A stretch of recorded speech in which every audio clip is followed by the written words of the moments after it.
So today we're going to be working on the John Deere 450 dozer here. I got to get the roll cage off so I can get it in the garage. So we're going to get started on that.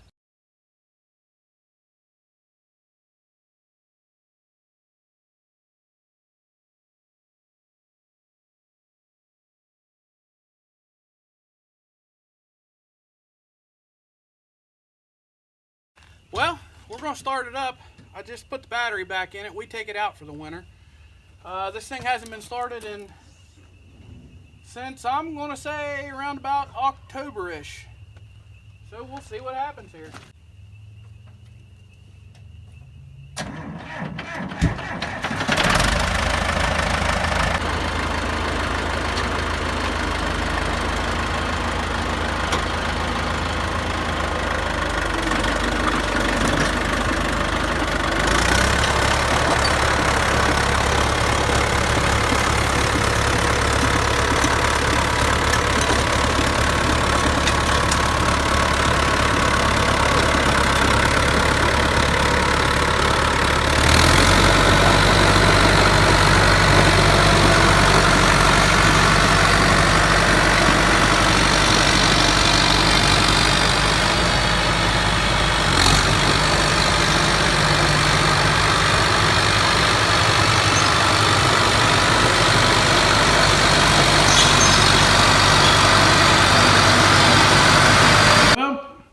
My buddy Billy come out and he helped me get that roll cage off, get the dozer in the garage.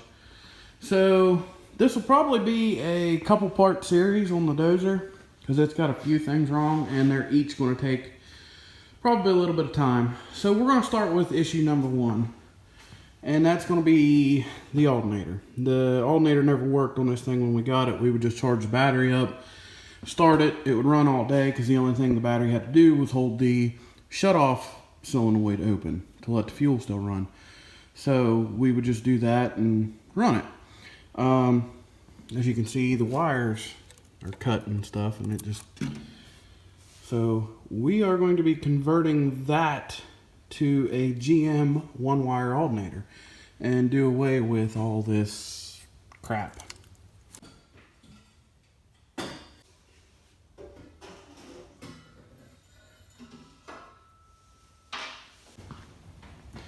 We did the clutches and stuff on this right after we got it.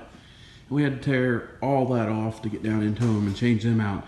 We had to change out both clutches and the brake bands. And that was before I did YouTube videos. I really wish I would have got that on there. That took us about roughly a week total, just working on it, tear down, I mean, everything.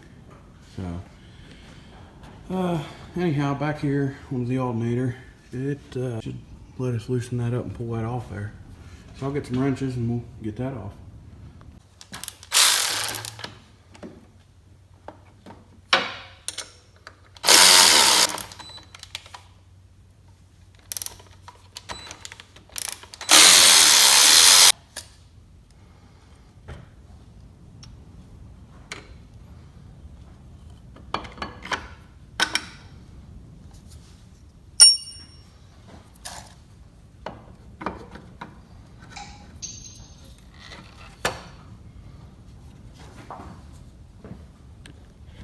And there's the alternator.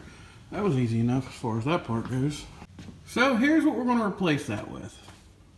And I'm thinking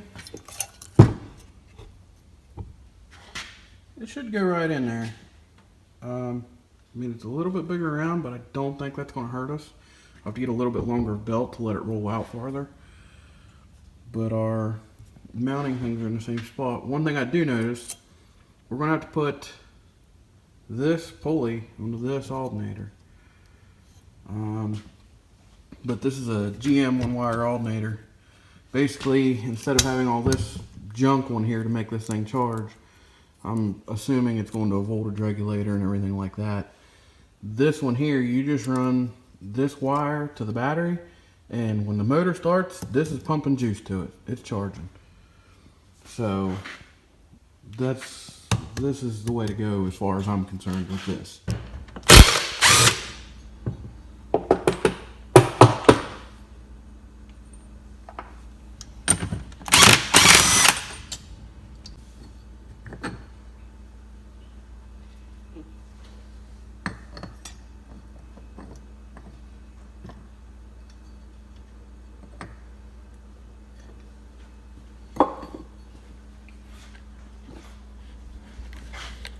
So, as far as I can tell, this should go on here. The only thing is this one had a key drive in it, but this one didn't. I mean, I don't think it's going to matter that much. It's still going to spin it. It's going to charge. But this hole right here is just a wee little bit smaller than that. So I might be trying to figure out what size drill bit, or maybe just take a deburring bit, round that out a little bit. It just almost goes. Got the micrometer out and came to the conclusion that this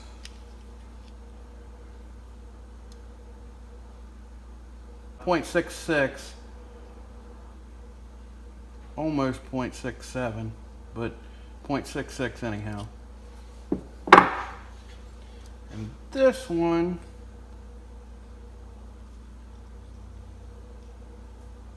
reads .62, almost 63.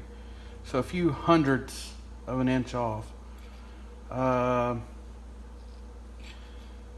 basically, what I'm going to do is figure out what .66 into a drill bit would be, into a fraction. Probably going to be going to Google for that one. So, if you guys watch the video and comment before I figure it out on Google, see if you can comment on there and see what 0.66 into a drill bit fraction would be. Real quick, I switched that to millimeters and it came out to dead 17 millimeters. So I'm gonna figure that one out. So I found this chart online, and right there's 17 millimeter, and here is 21/32, there's 11/16. This has just a teensy bit of play in it on this shaft.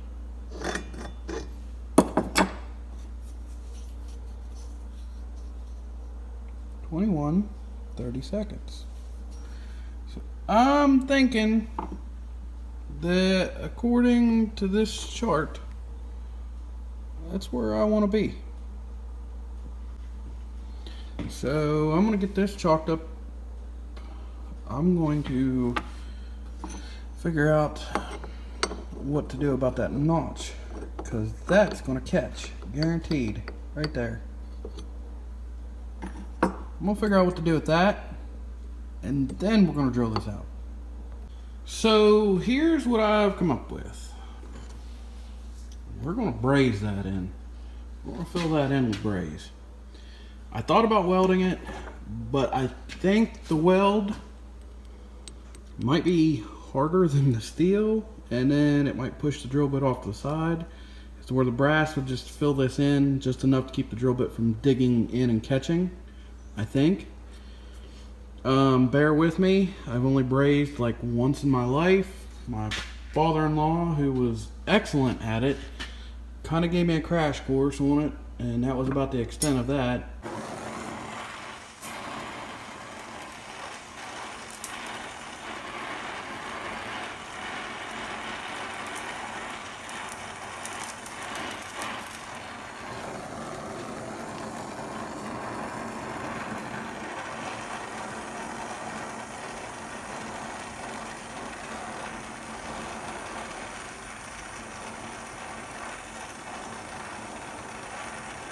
Big orange dot right about here.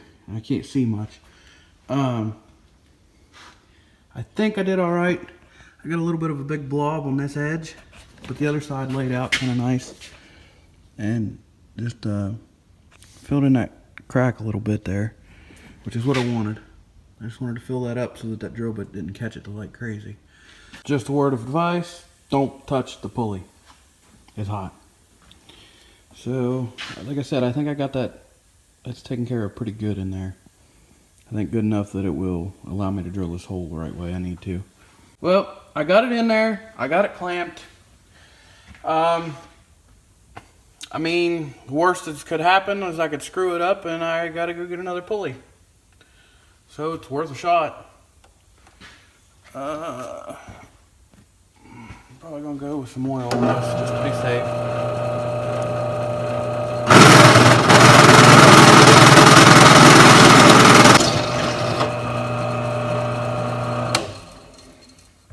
Well, it's drilled. We'll find out. She drilled out pretty even. And we're gonna leave a brass in there. All that's gonna do is help me shim it up. So I'll get this cleaned off with some brake clean and stuff, and then we'll see what happens with fitting on the alternator. Hey, guess what? She's on there. So just for the heck of it, I'm just gonna go ahead and run this down on here.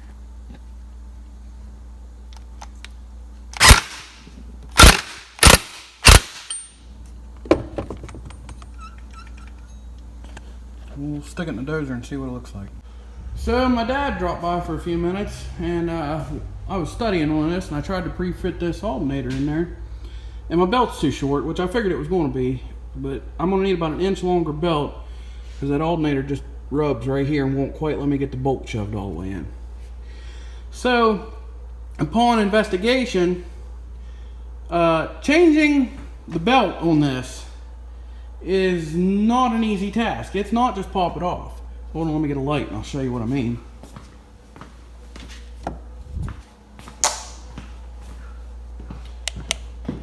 If you look down in there and you see that shaft I got the light on, well, that shaft runs up to a hydraulic pump up in the front.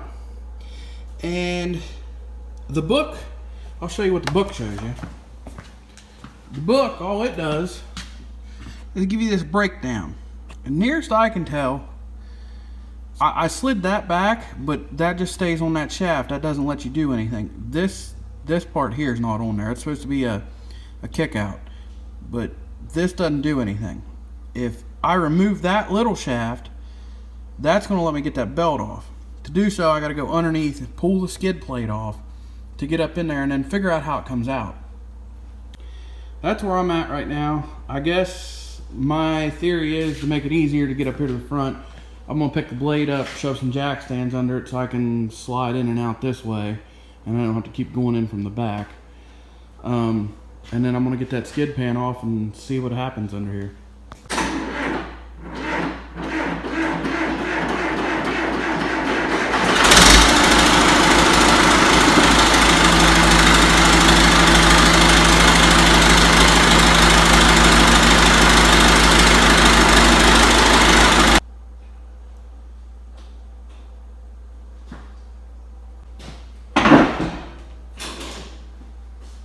Start off, I'm going to crawl underneath and pull the skid plate off so I can get up in there and hopefully get that PTO shaft disconnected. I will get under there and pull the bolts out and then show you guys what I got to look at under there.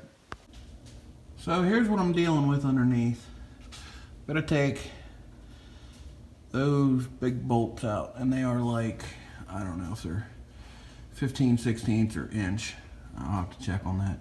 But I got to get all those out, and then there's some up along the edge of the rail right there. I got to take those out on each side as well to get that pan off there. And that pan is every bit of 1/4 inch steel, so it's going to be heavy by itself. So I'll get it dropped down off there and we'll go from there.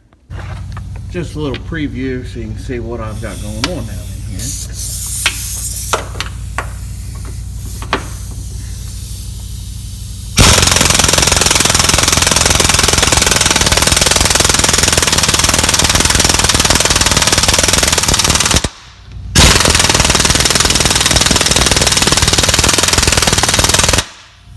I've got 2 out so far, and this is just the battle. So I got all these stupid, stubborn, big bolts out of here, all but one, and the nut retainer on it up inside, it's that one right there, the nut retainer on the inside of the frame is rusted off of it, so the nuts just spin. So, yeah, that happened. Thank God for the water hose. There's just so many sticks and leaves up in there. All that stuff caught on fire real quick. But I don't think it actually hurt anything. Like I said, it was just sticks and leaves burning. It was everything that was burning towards is what scared me.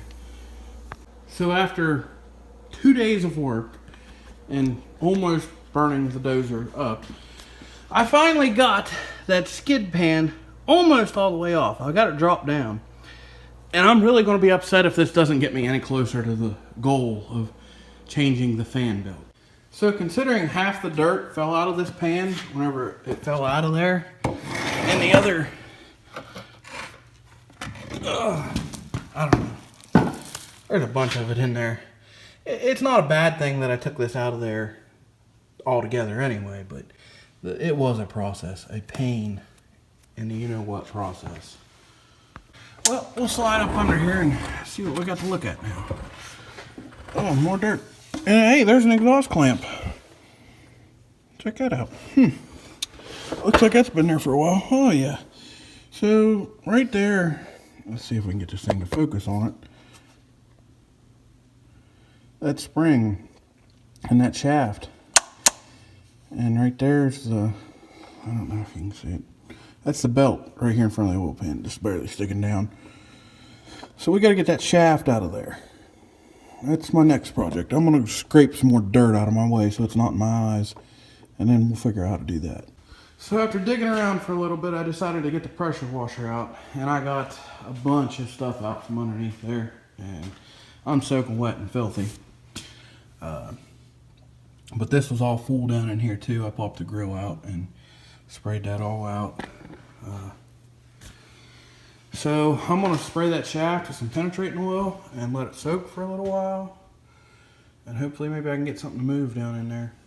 So I decided to go ahead and pull the wires up out of there that ran down through there to the alternator, and I'm going to go ahead and cut all these apart because I plan on eliminating all this nonsense. This is junk. I'm assuming this is a voltage regulator from that old alternator, no longer needed.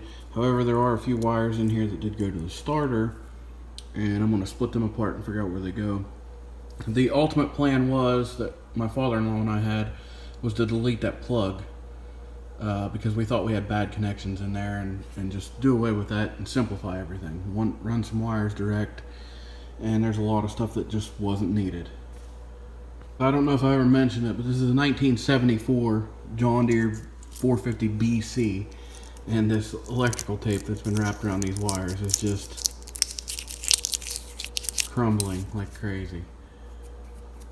To show you why this was the plan to delete all that, I mean, there was several of these wires that have been broke for a long time that weren't even hooked to anything. And then up here in this harness, there's ones that are just completely corroded apart.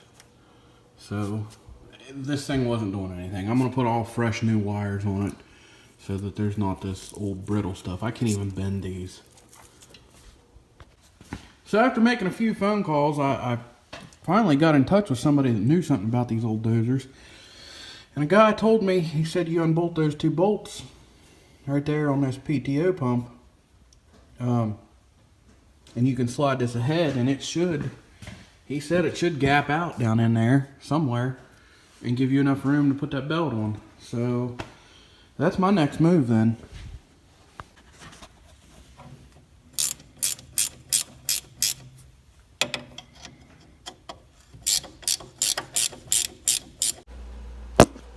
So I got that pump to move a little bit. I had to drive a screwdriver down in between it to get it to slide some. She was like seized on there. I might have to pick this blade up and let it back down so I can look through the side and see what I got going on here. I don't know, I'm going to work on that and see if I can get it out a little farther. So I got that pump to slide out there a little bit further. From what I can see from the side, I don't need much more. I'm gonna go underneath and look at it and see what it looks like under there. News is, I figured out that I can do it and how to do it. So I feel confident enough I can cut that old belt, measure it, and go get me the new one the right length. The bad news is I'm gonna have to have somebody help me because I need somebody to pull that pump forward, unless I use maybe a ratchet strap or something. I can pry it out from down here with a screwdriver to get it to slide ahead some. I just need enough for that belt to squeeze through there. So I put the tape measure on this belt and it came out to right at 49 inches. So I should be able to get me a 50-inch belt, and that should do the trick. So since I'm at a standstill right now, I decided I'm gonna pick up some tools, and I think I've got a fuel leak up in there somewhere. So I'm gonna pressure wash the heck out of this thing and see if I can't find where those lines are running and see what's going on, because it looks like there was metal lines. Somebody cut them and put rubber ones on, and there's no clamps. So I'm gonna clean all this up and let it sit and dry while I'm at a standstill. So what I like to do whenever I clean stuff up like this is I get parts washer cleaner out of the parts washer, and I put it in that little sprayer, and I spray all this stuff down. You can see where it's wet, and I just let it soak. I soak everything, let it soak in that stuff for a little bit. And then what I'll do right before I pressure wash it is I'll take Dawn dish soap and I will just cover everything with it, that Dawn dish soap. And then whenever I come in with the pressure washer and hit it, it's cutting through all that crud and it just peels it away pretty decent.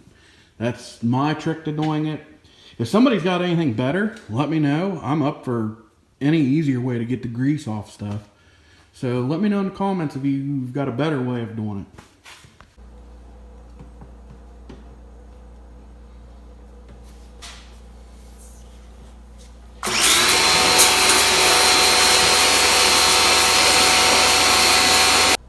Hello everyone, welcome to Lake Hoopie, where the water is just how you'd expect it in Ohio, polluted and dirty. This perfect lakefront property has a spot to sit with your feet in the water and everything. So it cleaned up pretty good from that. I mean, it got a lot of that gunk off there. At least now I can see the fuel lines and stuff to see what's going on with those for the most part. That one runs right behind the engine here, and you can't see anything down in there. But from what I can tell, like I said, I can see down in here and I can feel the rubber line where they connected it, and there is no clamp on it.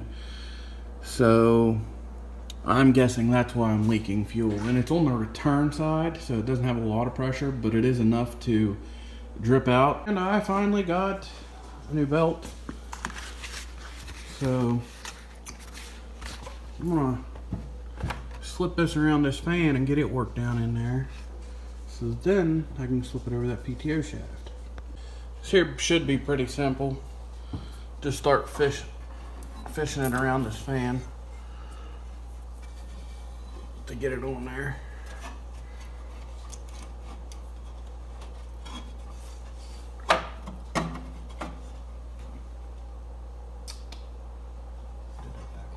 No, that'll work. Okay.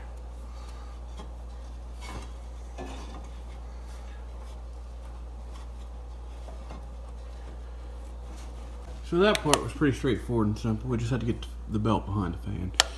Now I've got to get it through that coupling right there. So I'm gonna have to go underneath the dozer, and I might need somebody to pry on the pump and pull it out so that it gives me enough clearance. I don't know. I'm gonna figure something out here. So what I did was I shoved a pry bar in there and pried that pump out and wedged it there. And I don't know if you can see, they gave me right there where I'm shining that light. See how that's gapped out now? So I'm gonna go underneath and I'm gonna pull that belt down through that gap, and the belt's on there then. Alright guys, that wasn't too hateful. I got that done. There was no way I could do that and record. So I slid that belt down through there, and I come back up here and I grabbed a hold of that pump and wiggled it around a little bit, and it popped into place. So I went ahead and stuck some bolts in it, and I'm gonna go ahead and tighten those up, and that part of this job's done. Alright, let's see if we can't fire this pig back up and get that blade back on the ground out of our way so we can get this alternator on here.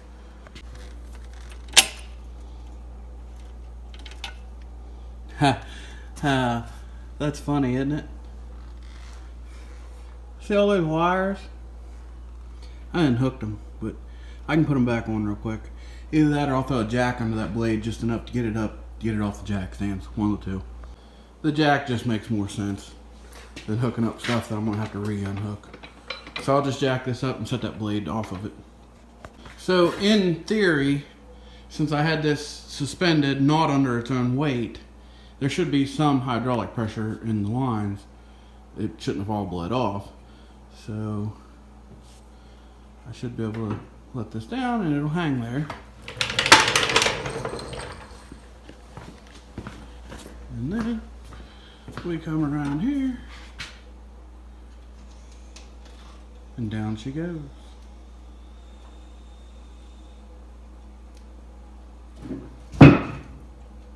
Perfect. So now that we got that longer belt on there, we should be able to bring our alternator over here and slide it into, where'd the light go?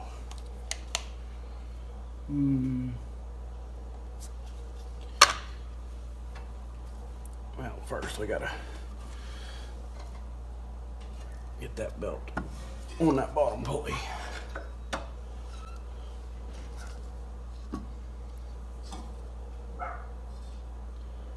There we go. Alright.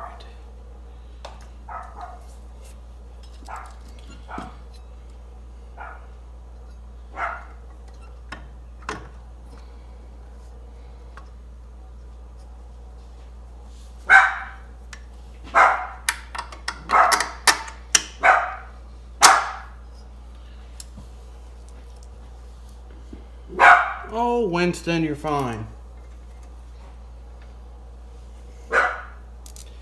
That dog's the biggest sissy I've ever seen in my life.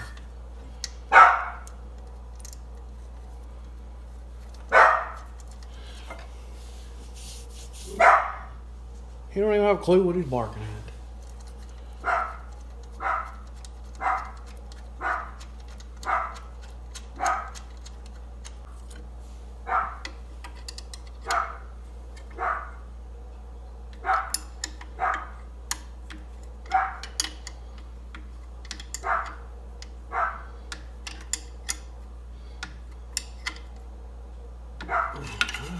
You got the alternator bolted in there. I just gotta put that nut on the bottom. We're done.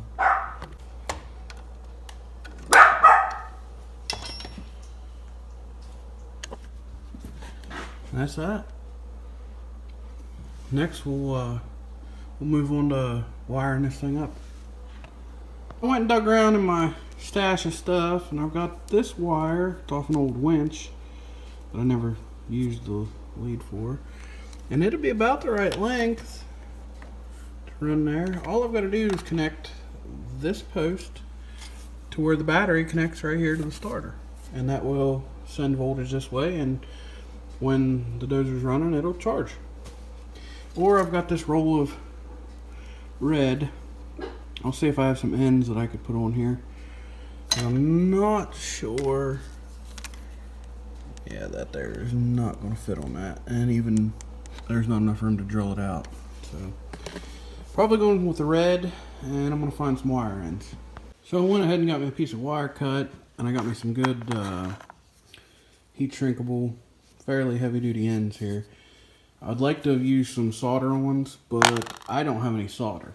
So this will work for now. I can change it later. I have plenty of this wire if I need to make another one. So this is what we're going to do for right now.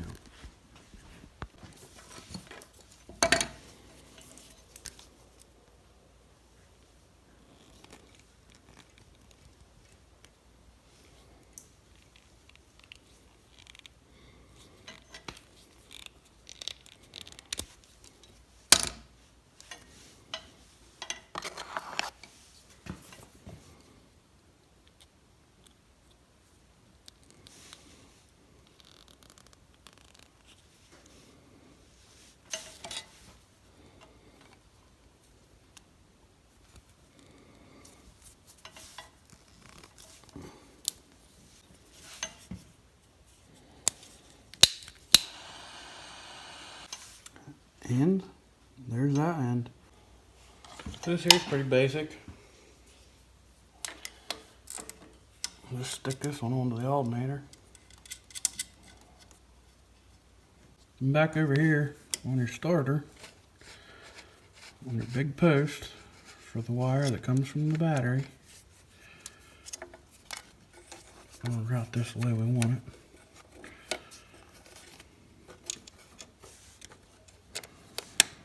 You're just gonna stick that on there. I gotta leave this loose because I gotta hook a wire back to this. I think this is where the ignition switch gets its power and then sends it back down here when you turn the key to start it. But that's converting your John Deere 450 dozer to a GM one-wire alternator. Not too hateful. It'd have been a lot easier if I didn't have to deal with that PTO shaft stuff, but doing that, once I get this put back together here, we're going to start it and we're going to put a voltmeter on it and see what we got going on. So the next thing we're going to do is get up here on the dozer. We're going to take this dash apart. Try not to bend that tachometer cable too much. But you get that pulled out here where you can actually see it and work on it. And there's our ignition switch. And I'm going to track down the wires. Once I figure them out, I'll show them to you guys. I had this done one day in the middle of the woods because we lost power somehow. But anyhow, I'll track this stuff down real quick and then I'll show you what I come up with. So I figured out one of the main things. So like I said, this big black wire that came up runs through this block and it comes over right here and it splits into two wires. One goes right here to the ignition switch, which means this has to be where we get power in to the key switch. The other one splits back off and runs back down through there. I'm going to assume it ran over here to this voltage regulator or whatever this was. So I don't care about that wire. I'm going to double check and make sure that's where it went. But then we're going to run us a new wire straight from that cable up here, and it's going to go right here to this key switch because that's where we need our power from. I come up here and I untape this top plug unplugged off here. All these wires on this are running back down underneath the dash and coming to the rear of the dozer. I'm going to assume probably the rear lights, at one time a backup alarm or something. I'm not 100% sure. And probably like a neutral safety switch or something. All of which do not work.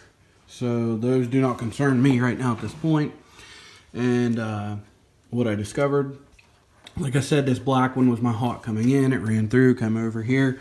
Whenever it splits off right here into these two. One goes to the key, the other one comes over here and goes into this red one. There's a little red one and a big red one. The big red one, in return, comes back down and runs back out and went back to the old alternator. So again, don't need that one. And then the little red one, it ran out down here in the middle somewhere, and I'm pretty sure it was cut off. So I have no idea what that would be for. So I'm just deleting a bunch of stuff. So I had another wire laying around here. I got to clip this one end off. This other one's already perfect for what I need. It's a little bit heavier than regular wire because I know that we're going to have to run a few things off of it once it gets up here. So from the starter wire up, it needs to be a little bit heavier because it's going to run a few other things. So I'm going to fish this down through here, and then we're just going to bolt it on and tighten it up right there. And we'll have power back up to our key switch. And at that point, I should be able to start the dozer. So we're going to run that, and I'm going to show you how to attach it up here, and we're going to go from there. So I went ahead and got that wire fished up through there and ran out to here. So what I've decided to do is I went ahead and ordered a little 6-way fuse block. And I'm going to run this power to that little fuse block and divide it out where it needs to go. per se. One needs to go to the ignition switch, another one probably the headlights, and you know, like the tack on or into the voltage meter.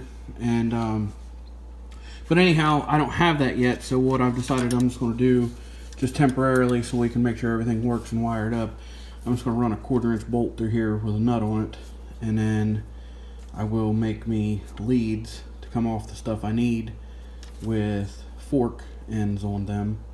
I can just slide them in, tighten this bolt up, and that'll get us what we need for now. Now, as I told you earlier, I've already had this part in the middle of the woods, so this orange wire is the wire I ran from the switch down to the starter to engage the starter. So that one's already taken care of. So I'm going to go ahead and put a bolt in this and get me new power to the switch, make me a new lead here, and hook that up. What you do have to be careful of and remember is now that this is going to the battery cable down on the starter, as long as the battery is hooked up in here, this has power. So if it touches metal that's grounded, you're going to have sparks. So I went ahead and made me a lead, and I connected it here. And I made this long enough because I'm thinking whenever I get that fuse box, I'm going to mount it out here where this old voltage regulator was. So I'm going to have the short wires run back through the dash, and this one here will just come up to that. But for right now, this is so we can test stuff, and this is how we're going to do it. So I ran power back to the ignition switch. So at this point, I should be able to turn the key and the dozer will start. Alright, we got the battery charger hooked up. Got her up on 250 amps. We're wanting to crank this thing. And we got it hooked up down in here. So, it's in neutral. Let's see if she'll fire now.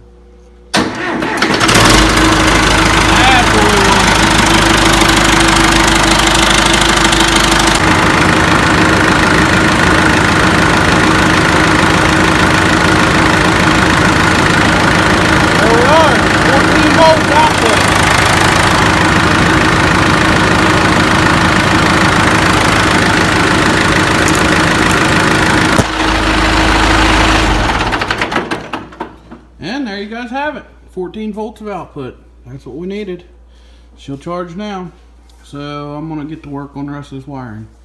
Before I forget, in case anybody was wondering, that was a 51-inch belt, 5/8 by 51. And that let that alternator sit in there just perfect, and I've still got plenty of adjustment left. I deleted all that wiring mess down there, and the way I can see the rest of this going is almost all this is just getting cut out of here, and I'll start over new for all I care. The dozer runs with what I've got, and that's all I need. So out of all that wiring, all this wiring right here that I pulled out of there, there was one wire that was hooked up, and I'm not sure because it goes to this gauge right here for gear oil temperature. I don't think it worked, but I did trace where it went to, and it went to this one right out here on the end. So I'll probably hook it up just in case it did work. I don't think it did. I don't really remember. Didn't really pay attention to it too much, as long as I had oil pressure and everything else was all right. The water temp never came up while I was running it. I think I got some new gauges over there in the box. I will be putting those in, but right now I'm just cleaning this wiring up and getting it ready to where this thing will be operational. And all of this junk, is the stuff that John Deere puts on their stuff that is unnecessary. So as I said, for now, this gets me operational. I'll run through these wires with you real quick. This yellow one here runs down to the fuel shutoff valve. So when you turn the key off, it cuts power, and that's what shuts it down. The orange one runs down to the starter to engage it. The red one's the power coming into the switch.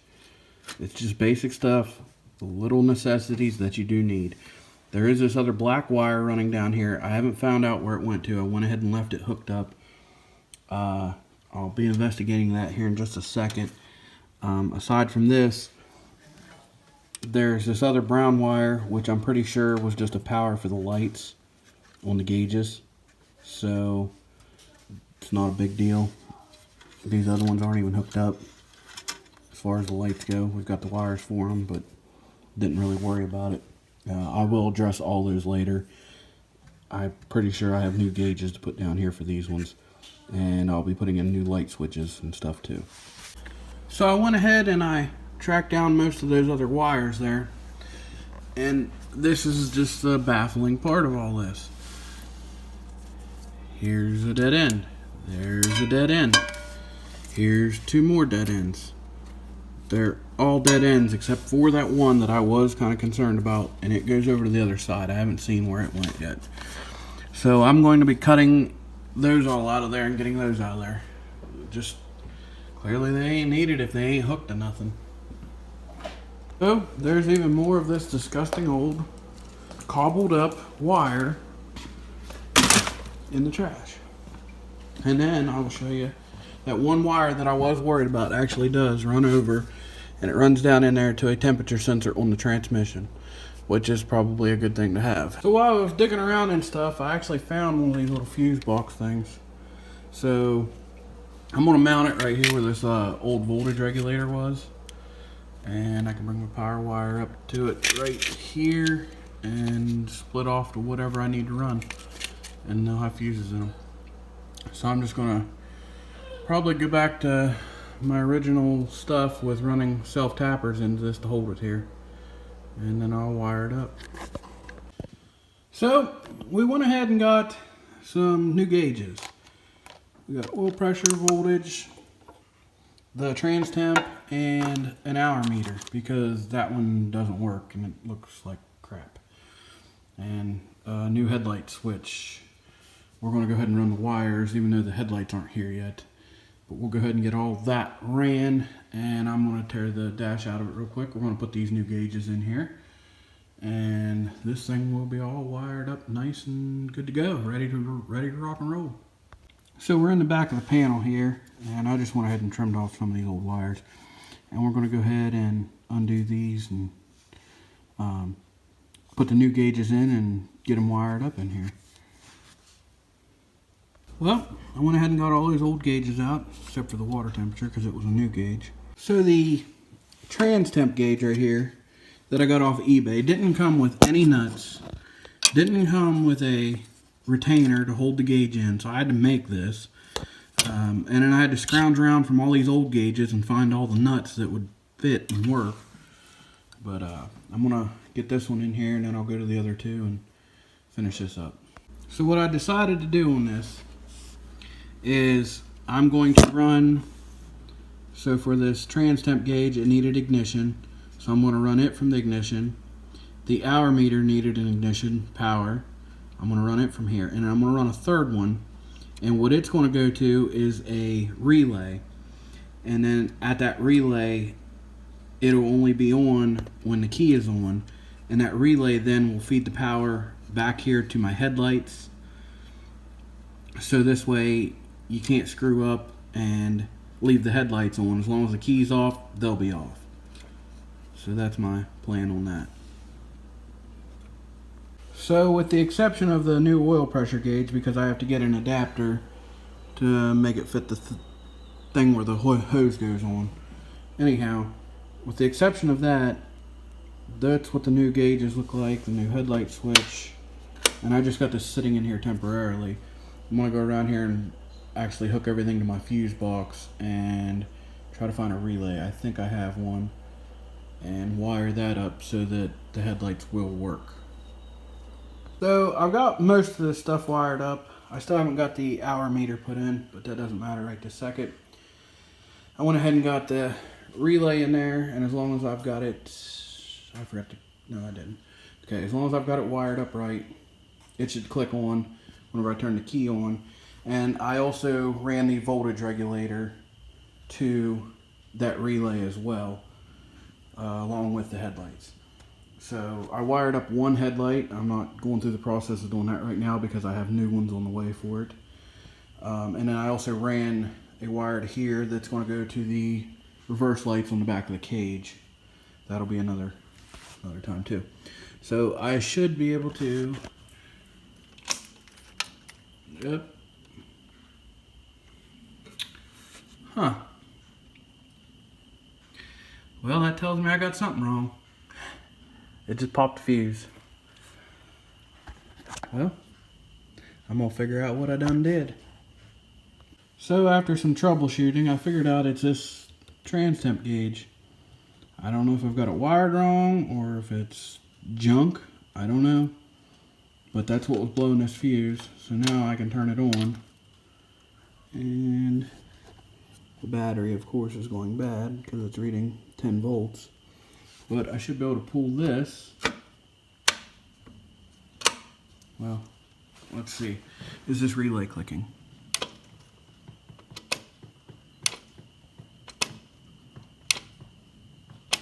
Sounds like it is. But we don't have no headlights. Now that could be either that relay or the fact that headlight is junk. So I'm gonna get down off here and get a test light and see if I got power to that wire, and that'll tell me that. So we're gonna turn on the key. I'm gonna pull the headlight switch. I'm gonna come around here. And I got power here. So it is just a junk headlight. So that relay is working. It is wired correctly because I do have power here on this wire. Now, just to be sure, headlight switch is still on. Key is off.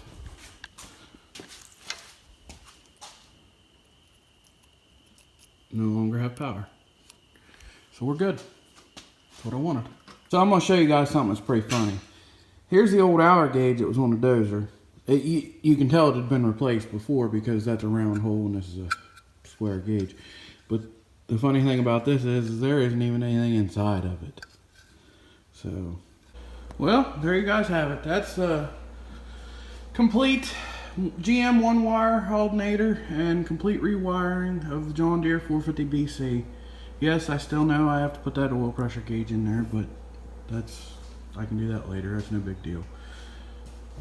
There's all the wires ran. Nice fuse box. Everything going down. I'll hook up the headlights later because they're still in the mail.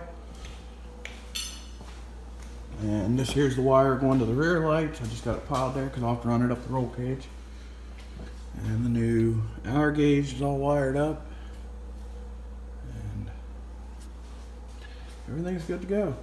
So if you guys like videos like this, go check out the rest of my channel. Tune in for part 2 whenever I work on the rest of this thing. And thanks for watching. Like and subscribe.